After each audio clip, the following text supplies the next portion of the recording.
né? Vamos lá? Bom, o nosso bate-papo de hoje vai ser sobre admissibilidade recursal, especialmente a súmula 279 do STF, né? A grande vilã da admissibilidade, é o terror.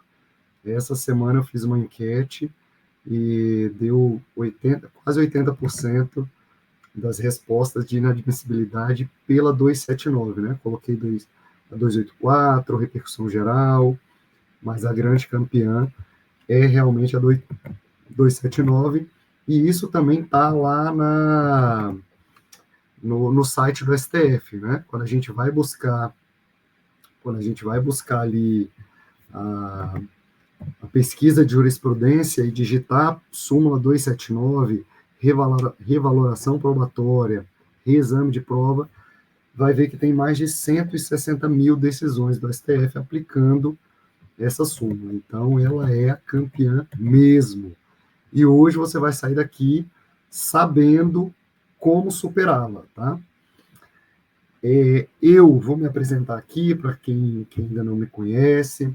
Eu sou André Alisson, fui assessor de ministro no STF por 8 anos, fui promotor de justiça auxiliar do PGR por 4 anos, então tenho mais de 12 anos aí de experiência perante o Supremo Tribunal Federal, tá? Em especial com, com recurso extraordinário, tá?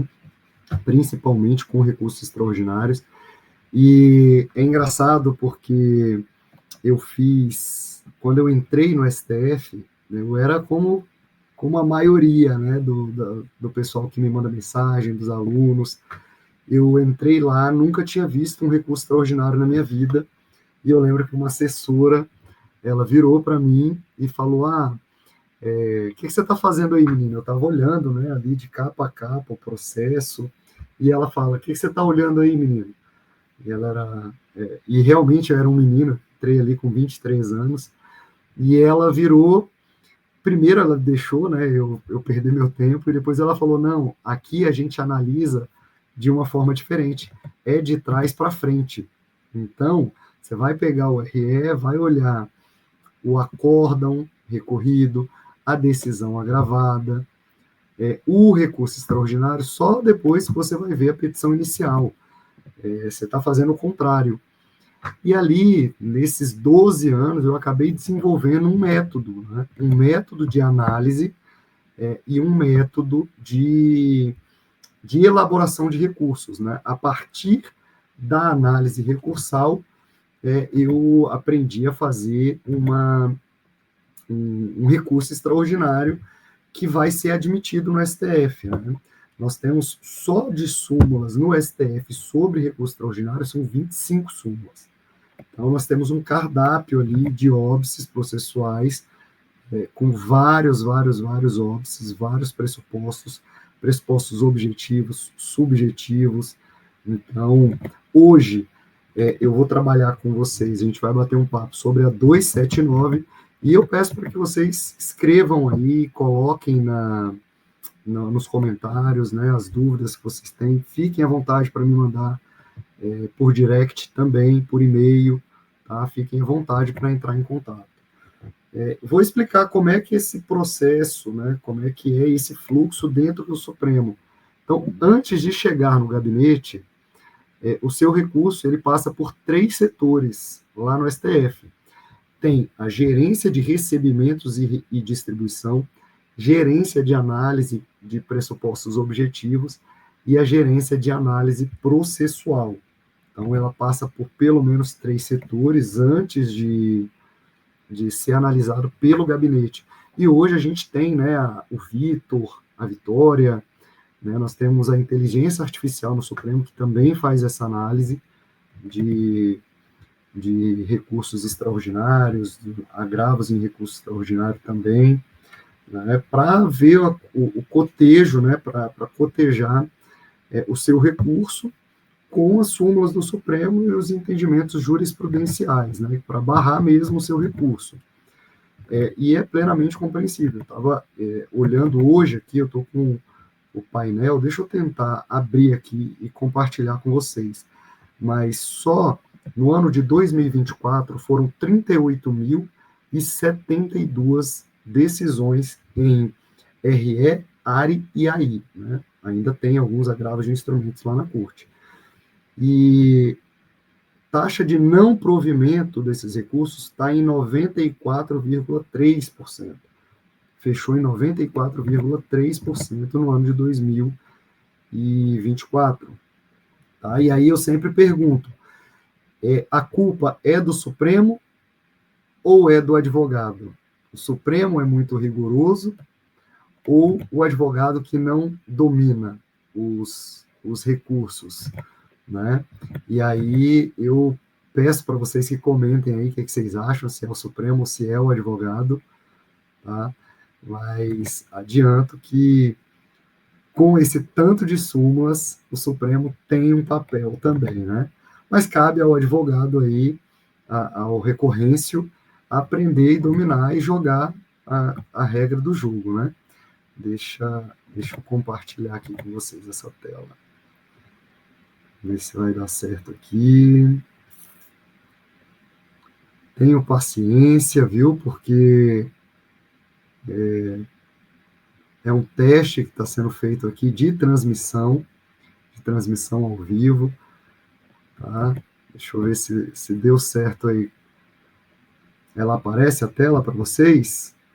Se aparecer, nós temos aí 38.072 decisões, sendo 2.168 providas e 35.904 não providas, ou seja, uma taxa de não provimento de 94,3%, né? Então, é muita coisa. Eu vou compartilhar aqui também com vocês a análise, né, a ideia que é aqui. Eu analisei nesse período mais de 5.000 processos, então eu já vi muita coisa. Eu vi que tem gente aqui que tem experiência com recursos, eu estou vendo que tem gente aqui da PGR, tá? Tem gente do STF, Larissa aí, assessora na PGR, sabe do que eu estou falando, ela analisa processos lá também, já deve ter se deparado com algumas pérolas recursais, né? Então, com esses 5 anos eu acabei desenvolvendo um método, né? E é um método que ele passa por... Eu vou compartilhar aqui com alguns dos filtros que o STF tem, né? O STF tem um sistema chamado e-decisão, tá? Um sistema interno deles. Compartilhar essa tela aqui.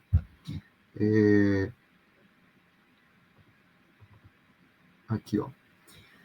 É o e-decisão, tá? Deixa eu até arrumar aqui, que eu coloquei 297, 279, tá? E aqui eu digo que é uma receita de bolo, né? Um método que ele vai seguir um passo a passo. Você seguindo esse passo a passo, é muito difícil ter o seu recurso inadmitido, né? Porque, diferente do recorrêncio que vai atrás de um recurso, né, um modelo de recurso no Google, a pessoa vai lá, digita no Google modelo de RE, pega lá e faz o seu em cima daquele modelão disponível na internet. Ele sequer sabe se aquele modelo foi admitido, né? Qual foi o resultado daquele recurso. Então, acaba prolongando, né, e perpetuando aquele ciclo de vícios. Então, eu tenho aqui um checklist, depois, quem quiser, eu disponibilizo para vocês, né? É um checklist que vai desde a assinatura, passa pela procuração, súmulas 281, 775, repercussão geral, súmula 280, pré-questionamento, aqui deficiência na fundamentação, análise de cláusulas contratuais, matéria infraconstitucional. Então, tem esses ingredientes aí que quem depois tiver interesse pode me mandar, tá? Mas hoje nós vamos conversar especificamente sobre aqui sobre a nossa súmula 279, tá? E eu começo aqui já pelo artigo 102 da Constituição, né? Ele é quem vai definir o que a gente precisa para um recurso extraordinário, né? O que você debate, né? E lá no 102, ele diz que compete ao STF julgar mediante RE causa decidida em única ou última instância. E aí, o primeiro elemento é esse causa decidida. Que causa decidida é a causa jurídica, tá? Então, o recurso extraordinário, ele não vai analisar matéria fático-probatória. O Supremo não foi feito para analisar o seu recurso especificamente, o seu caso. O Supremo, o papel dele é o direito objetivo, tá? É a aplicação correta do direito objetivo. Então, não é para o seu caso específico. É por isso que o Supremo exige, por exemplo, né, a repercussão geral. Tem que ter a relevância e a transcendência. Transcendência é exatamente ultrapassar os interesses subjetivos da causa. Então, o Supremo, há muitos anos, ele editou uma súmula para dizer, olha, causa decidida, a gente então não vai analisar matéria fático-probatória em RE. Ou seja, 279, para simples reexame de prova, não cabe o recurso extraordinário. Tá? E aí que vem uma discussão que muita gente fica na dúvida, que é qual que é a distinção entre reexame de prova e revaloração probatória.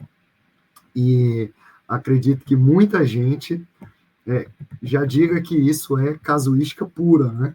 Que é quando o ministro quer, o ministro faz. Quando ele quer rever, ele revê, ele reexamina a prova, e quando não quer, não reexamina. Mas não é esse o nosso foco aqui, nosso objetivo, não é o casuísmo. É para que você entenda realmente o que é reexame de prova e o que é revaloração probatória. Então, já de início, eu digo que a prova, ela pode ser, sim, analisada em RE, mas não a prova em si, para você desfazer ou desconstruir uma premissa fática já assentada pelo tribunal de origem. Isso não vai dar certo. Tá? Então, quando você começa a dizer que o tribunal julgou errado quando entendeu que foi feito um pagamento e não foi, ou que não foi feito o pagamento, mas na verdade foi feito, você vai tomar 279 na cabeça, sem dúvida. O que você tem que fazer no seu RE, quando se fala em revaloração probatória, é impugnar a interpretação jurídica, o alcance jurídico daquela prova, o alcance jurídico da interpretação dada. Então, você vai falar sobre o erro de valoração da prova, um erro sobre a licitude da prova, por exemplo. Tá? Você, na verdade, você vai estar impugnando ali a aplicação de normas sobre direito probatório. Você não pode discutir a prova em si. Você não pode dizer que, olha,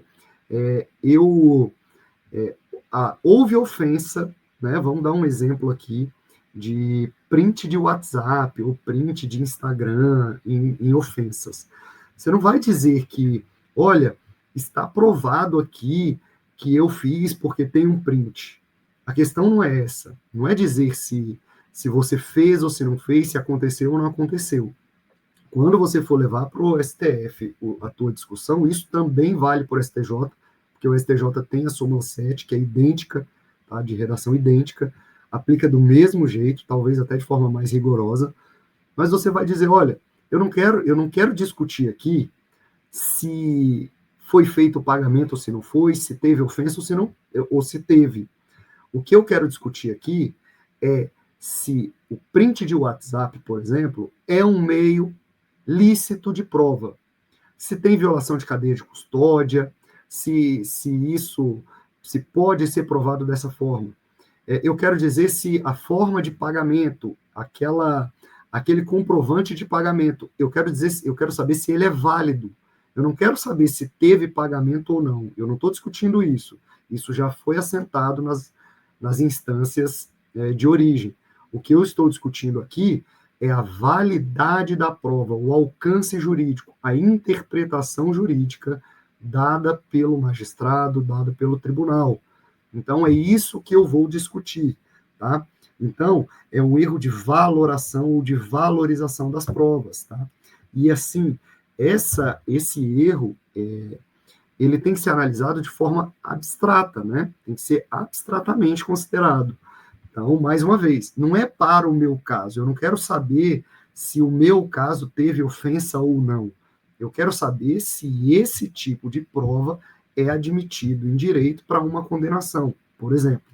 É isso que você tem que se atentar, tá? E essa valoração da prova, ela pressupõe, então, a contrariedade a princípio ou regra do campo probatório. Por isso que você vai dizer que isso é uma revaloração probatória. Não é examinar a fim de mudar uma premissa fática. É o valor jurídico daquela prova. Então, essa é a dica de ouro, tá? Você não, quando estiver redigindo o seu RE, você vai dizer, olha, isso aqui não é para... Eu não quero desfazer a afirmação fática do acórdão, não. Eu quero apenas que o STF defina a juridicidade, a ilicitude daquela prova, tá? Não quero saber aqui se teve ou não teve o fato. Eu quero saber que, para qualquer fato que vier, para qualquer recurso que chegar no Supremo, se esse tipo de prova é válido.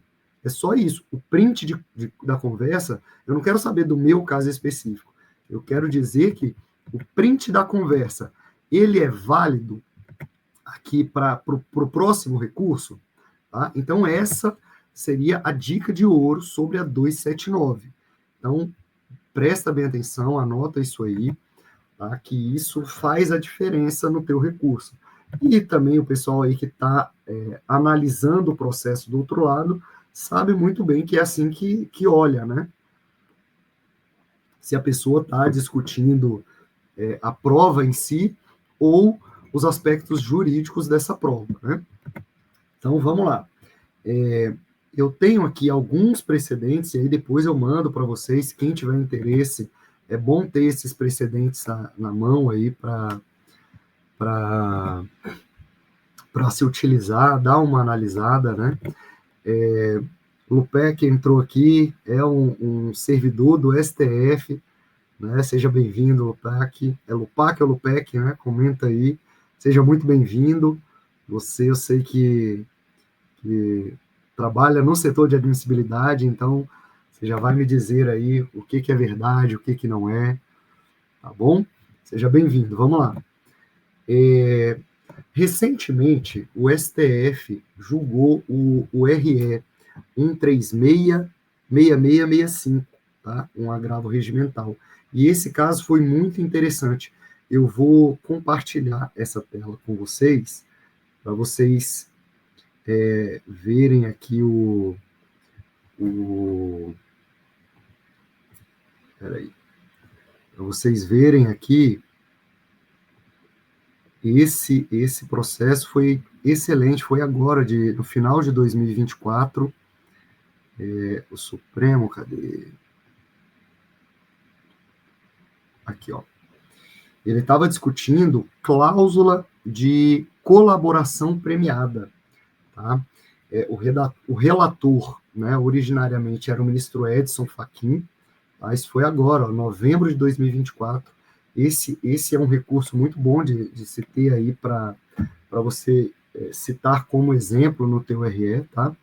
Então, ele tratava de cláusulas do acordo de colaboração premiada.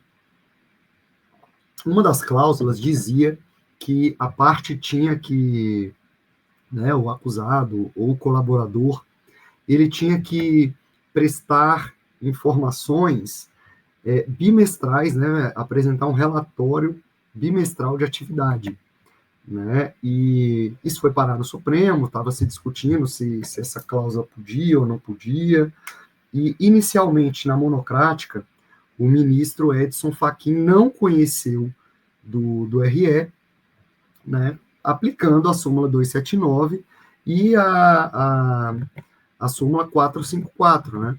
Então, a 279, que não cabe reexame de matéria fático-ocupatória no RE, e a 454, dizendo que não cabe análise de cláusula, né, de análise de contrato no RE, porque seria matéria infraconstitucional. Então, acabou aplicando isso e não conheceu.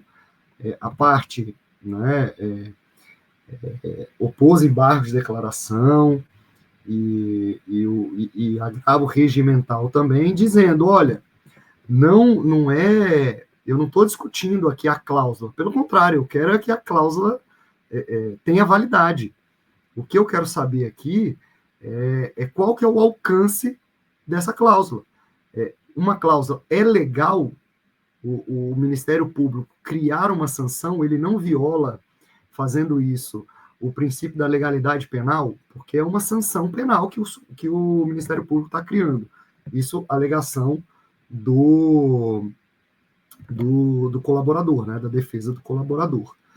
E o ministro Gilmar abriu divergência e atendeu, né, acolheu os embargos e falou, olha, realmente a discussão aqui não é de reanálise, não é de reexame de prova, mas sim de uma revaloração. E aplicou esse entendimento, né, de que seria a questão de uma análise jurídica da prova e acabou conhecendo dos embargos. E aqui está aqui, na ata de julgamento, conheceu dos embargos para reconhecer a omissão na fundamentação e atribuir efeitos infringentes para dar provimento ao recurso extraordinário, né? Ou seja, inicialmente, o ministro tinha aplicado a 279, né? E aqui tem na monocrática dele, ele explica o porquê, né? E é um caso muito interessante, então anotem esse número aí, tá? 1366665. E aí tem aqui o voto do ministro Fachin, que ele não aceita. Ele diz que teria que analisar a cláusula contratual, analisar aqui termos do acordo, e ainda diz o objetivo do recurso, né, não é essa análise, tá? Então, esse é um caso, um exemplo, que é muito interessante dessa parte de reanálise de matéria fática probatória, ou seja, que também entendeu-se que era o alcance jurídico, né? E aqui eu tenho um trecho interessantíssimo do ministro Gilmar, que ele fala da cláusula aberta de interpretação do Supremo. Ele traz aqui o papel do Supremo, se o Supremo poderia ou não, em recurso extraordinário, analisar só o que foi alegado ou não.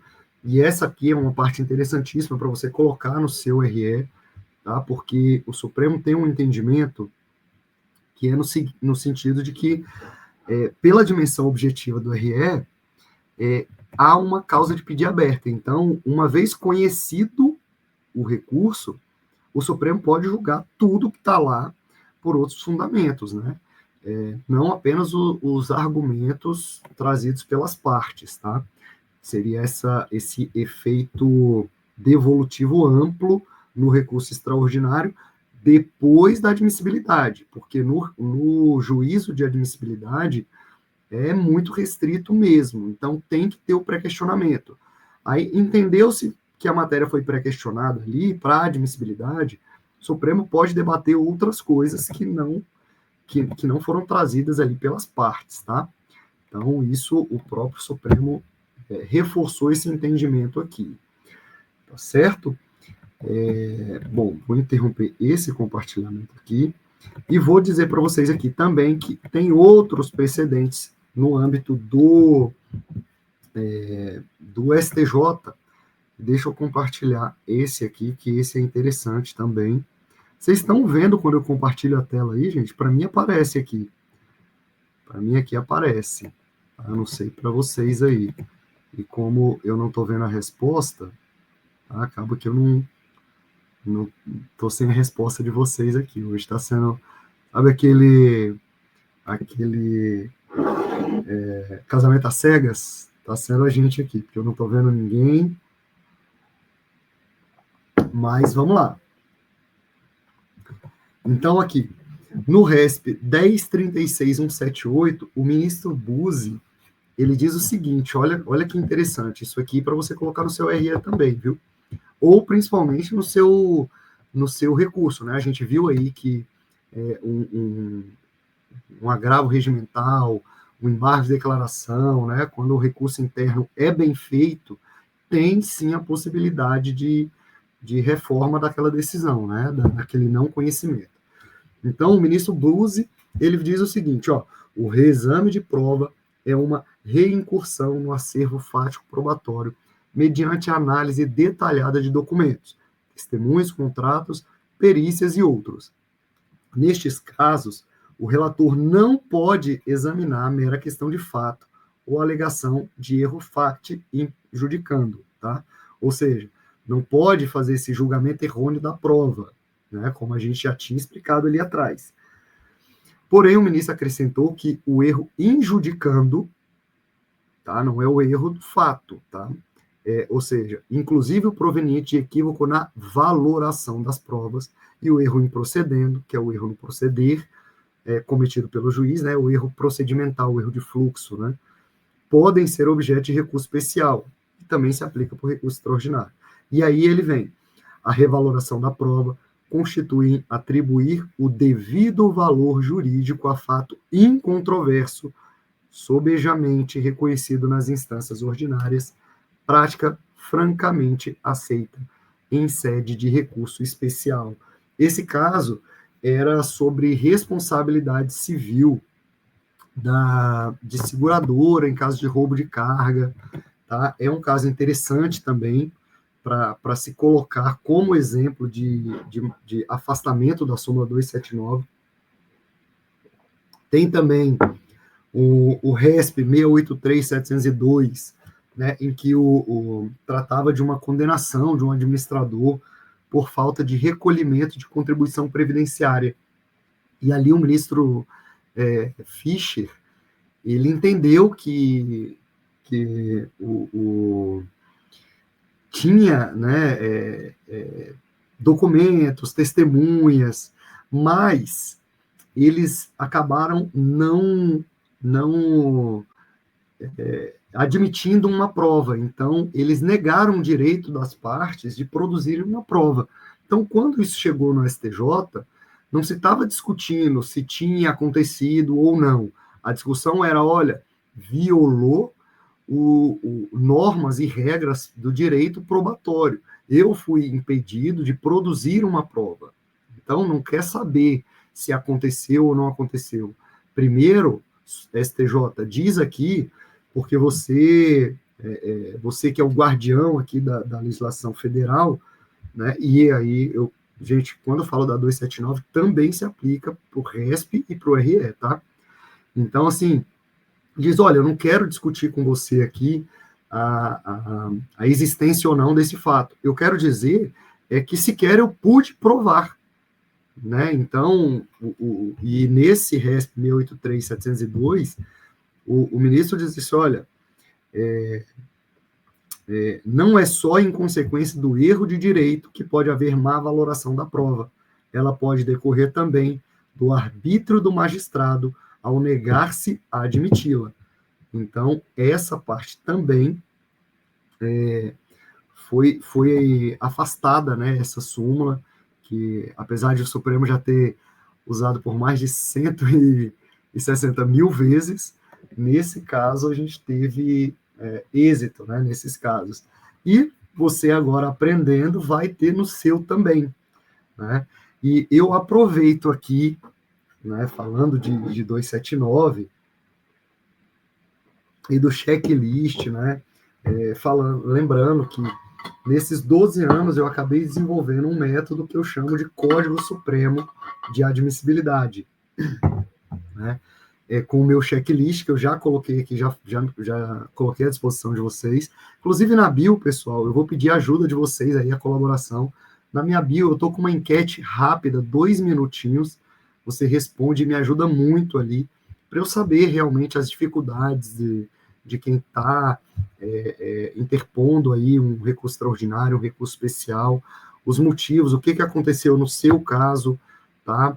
Eu peço que me dê essa força, e em troca, né, como você me ajuda a te ajudar, né? Você preenche esse formulário em 2 minutos e eu te mando o checklist recursal para quando você estiver fazendo o seu RE, você ticar lá, olha, procuração, assinatura, parece besteira, mas eu fiz uma live, não lembro, acho que há um mês aqui, não lembro se foi no comecinho do ano, sobre o advogado a defesa do ex-presidente Jair Bolsonaro na impugnação lá, na arguição de impedimento do ministro Alexandre, não juntou procuração, tá, nos autos, e não impugnou especificamente a decisão agravada. Então, essa arguição de impedimento, ela acabou morrendo por pressupostos processuais. Se tivesse o checklist do Código Supremo de Admissibilidade, talvez o resultado fosse outro, né? E lembrando, agora está saindo, está no forno o nosso curso de recurso extraordinário. Agora no dia, já vou disponibilizá-lo no dia, deixa eu até ver aqui, dia 10 de março, nosso Código Supremo de Admissibilidade vai estar disponível para todo mundo. Fiquem tranquilos que não vai ser nem R$ 2.000, tá? Vai ser bem tranquilo. E esse pessoal que está aqui na live pode me cobrar um desconto, porque vai ter um desconto bom aí para todo mundo, tá? Para quem está participando dessa live e para quem preencher lá o meu Google Forms, até para eu melhorar o conteúdo das postagens, o conteúdo da live, tá? Só dar um panorama para vocês aqui, vai ter eu estou dividindo em 5 módulos, tá? Esse curso com características gerais ali do recurso extraordinário, não vai ser um curso teórico, tá? Vai ser muito diferente, porque nós vamos trabalhar a partir de decisões do Supremo, como a gente fez hoje aqui, mas mais aprofundado, né? Hoje é só um bate-papo específico sobre uma súmula, mas eu vou trabalhar com processos públicos, com os recursos extraordinários que foram admitidos, por que foram, os recursos extraordinários que não foram admitidos, por que não foram, e a gente vai trabalhar com a parte prática. Então, você vai ver as hipóteses, todas as hipóteses de cabimento, a base para fazer um bom recurso extraordinário, tá? Como fazer o cotejo analítico entre o acordo recorrido e o seu RE, tá? Que é aquela a impugnação específica que tem dispositivo expresso no Código de Processo Civil, tá? Você vai ter o checklist recursal, óbvio, você vai ter um modelo de recurso extraordinário, mais um modelo que você tenha certeza que é um recurso que foi admitido, tá? Para que você preencha com o seu caso, mas com as premissas, como a de hoje, né? O Supremo não quer saber especificamente do seu caso. Você vai aprender a transformar o seu caso numa repercussão geral, tá? Então, vamos trabalhar no juízo de admissibilidade, com os pressupostos objetivo, subjetivo, as 25 súmulas do STF sobre o RE, tá? Interesse recursal, tempestividade, como é que conta o prazo, processo eletrônico, intimação eletrônica, o preparo, como é que faz esse recolhimento, tá? O pré-questionamento, a diferença de interpretação entre o STJ e o STF, tá? O juízo de mérito feito lá no tribunal de origem, você vai aprender a colocar ali o tribunal de origem no lugar dele, tá? Porque o juízo de mérito feito pelo tribunal de origem é um juízo de mérito, mas só um cara crachá dele com os temas da repercussão geral. O que ele faz lá, o papel do tribunal de origem, é o juízo provisório de admissibilidade. Então, você vai entender isso. Nós vamos trabalhar a súmula 279 com vários processos, tá? Várias fundamentações. Aqui a gente trouxe 3, mas lá você vai realmente entender todas as súmulas, todos os pressupostos, né? Como é que é o fluxo do seu RE lá no tribunal de origem, desde o endereçamento, né, ao presidente do Tribunal de Justiça, ou do TRF, ou até do STJ, se o teu RE vier de lá, tá? O seu RE lá no Supremo, eu vou falar sobre esses setores, sobre o sistema interno do Supremo. Eu tenho uma experiência enorme lá, foram mais de 5.000 processos analisados, eu já vi o sistema, eu sei, inclusive, a ordem que esse sistema é analisado, sabe? Como é que o teu recurso é. Então, a gente vai bater um papo sobre isso, como é que é o teu recurso na presidência, o teu recurso lá no gabinete do ministro, o ministro não conheceu ou inadmitiu o teu recurso, qual que é o recurso cabível, como é que a gente faz, como é que faz um bom recurso, tá? Nós teremos análise ali de casos reais, tá bom, pessoal? Eu agradeço aqui a participação de todos, espero que tenha sido proveitoso, peço a compreensão aqui pelo atraso e esses problemas técnicos, tá? Mas a intenção é a melhor, é bater um papo e compartilhar um pouco dessa experiência com vocês, tá bom? Muito obrigado, tenham uma boa noite, fiquem com Deus.